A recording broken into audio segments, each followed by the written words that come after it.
రాజకీయ నాయకులంటే నిత్యం ఏదో హడావిడిలో ఉంటారు.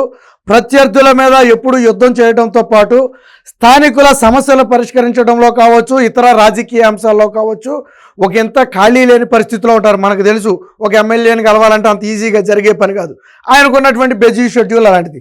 అసలు ఎప్పుడు తింటున్నారో ఎప్పుడు పడుకుంటున్నారో కూడా తెలియని పరిస్థితి.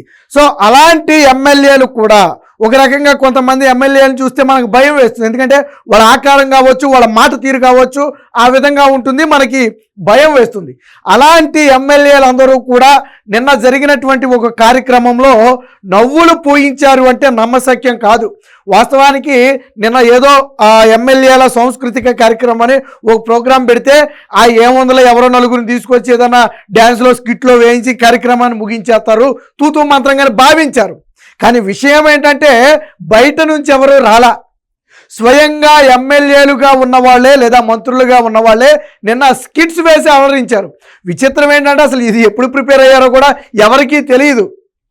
సాధారణంగా మీరు చూడండి, చంద్రబాబు గారు ఎంత ఆనందం వచ్చినా కానీ ఆయన ఒక స్మైల్తోనే సమాధానం చెప్తారు తప్ప పెద్దగా ఓపెన్ అవ్వరు. చంద్రబాబు గారు 40 ఏళ్ల రాజకీయ జీవితం ఎప్పుడైనా తీసుకోండి, ఆయన ఓపెన్గా పగలబడి నవ్విన సందర్భం అసలు మీ కంటికి ఎక్కడా కనపడదు. ఎంత ఆనందం వచ్చినా పంటి మీద చిన్న చిరునవ్వు ఉంటుంది అంతే, కష్టం వచ్చినా అదే చిరునవ్వు ఉంటుంది. సో ఆయనలో పెద్దగా ఆనందపడటం అనేది మనం ఎప్పుడు చూడలేం. కానీ నిన్న ఈ ఎమ్మెల్యేలు వేసినటువంటి స్కిట్లు చూసిన తర్వాత పగలబడి నవ్వి అసలు ఆయన కుర్చీలో కూర్చోలేని పరిస్థితి. మరోపక్క పవన్ కళ్యాణ్ అయితే అసలు ఎంత ఆనందపడ్డాడో మన దగ్గర ఒక వీడియో ఉంది, నేను చూపిస్తాను. అంటే ఆ స్థాయిలో అంటే వాళ్ళు ఉన్నటువంటి ఒత్తిడికి అసలు నవ్వు అనేదే కనపడదు. కుటుంబంతో రోజుకు 1 గంట గడపడమే కష్టమైనటువంటి పరిస్థితి.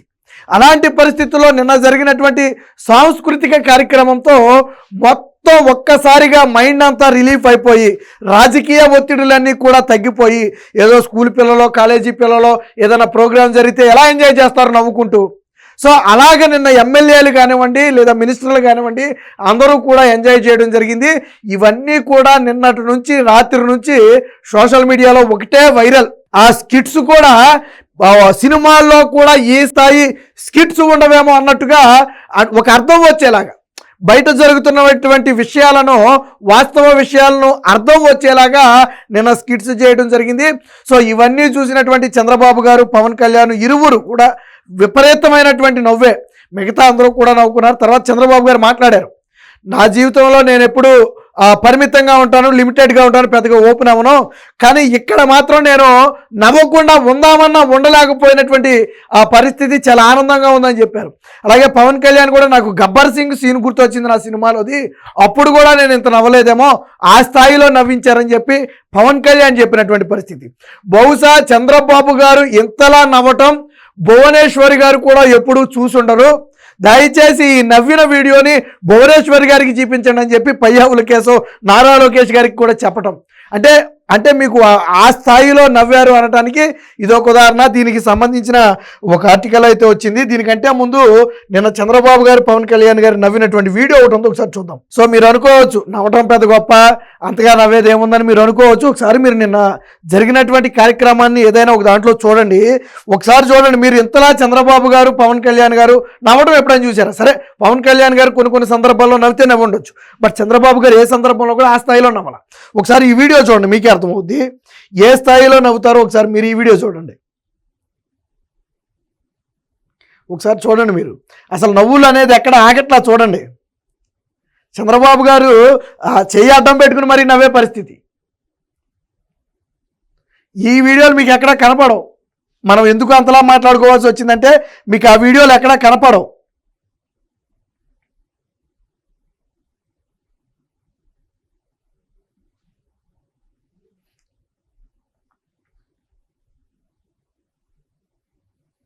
సో ఇప్పుడు ఇవే సోషల్ మీడియాలో వైరల్గా మారాయి.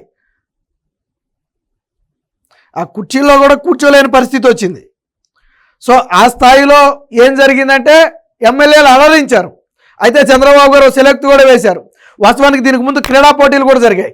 క్రీడా పోటీల్లో కూడా ఎమ్మెల్యేలు చాలా యాక్టివ్గా, ఏదో కొంతమంది అయితే ప్రొఫెషనల్ ప్లేయర్స్ లాగా ఆడారు. మహిళా ఎమ్మెల్యేలు కూడా చాలా యాక్టివ్గా పాల్గొన్నారు.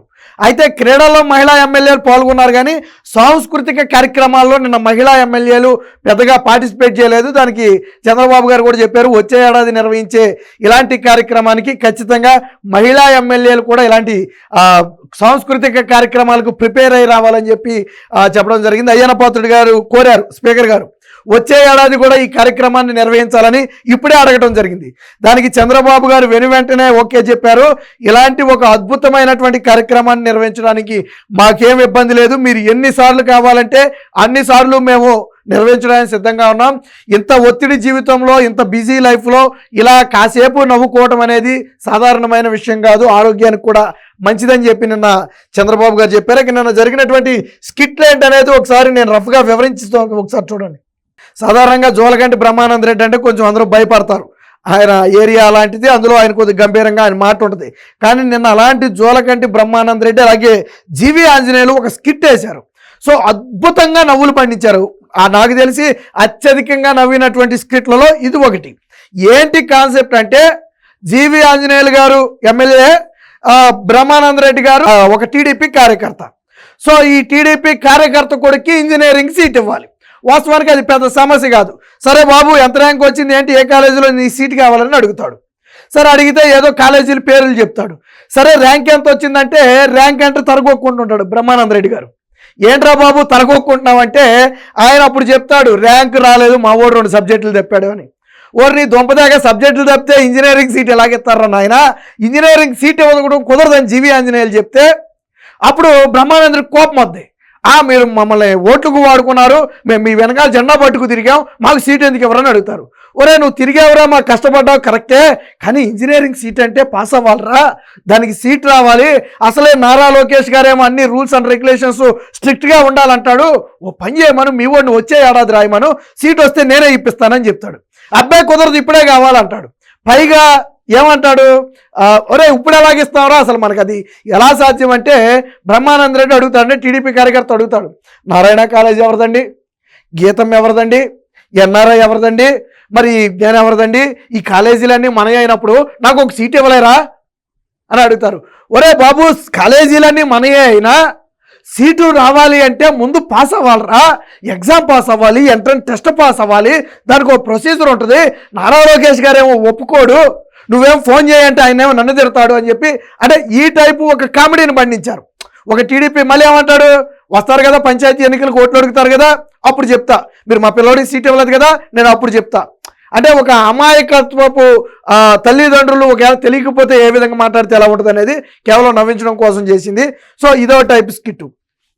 అలాగే అసందర్భపు పాటలు అని చెప్పి, అంటే సందర్భం లేకుండా పాటలు పాడి ప్రతిసారి చిక్కుల్లో పడతాం.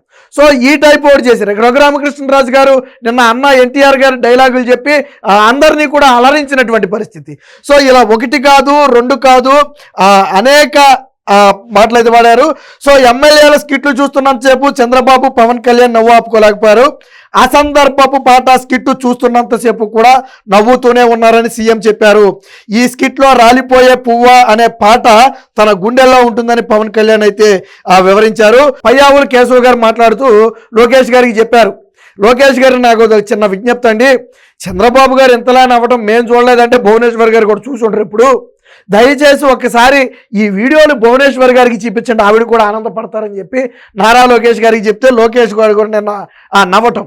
అంటే వేరే ఎవరైనా వేస్తే మనం ఓకే, కళాకారులు ఆ స్క్రిప్ట్లు వేస్తే మనకి పెద్దగా ఆశ్చర్యం అనిపించదు, నవ్వుతాం. బట్ వీళ్ళంతా కూడా రాజకీయ జీవితంలో నిత్యం బిజీగా ఉండేవాళ్ళు, ఒక 10 నిమిషాలు కూడా ఖాళీ సమయం దొరకని వాళ్ళు.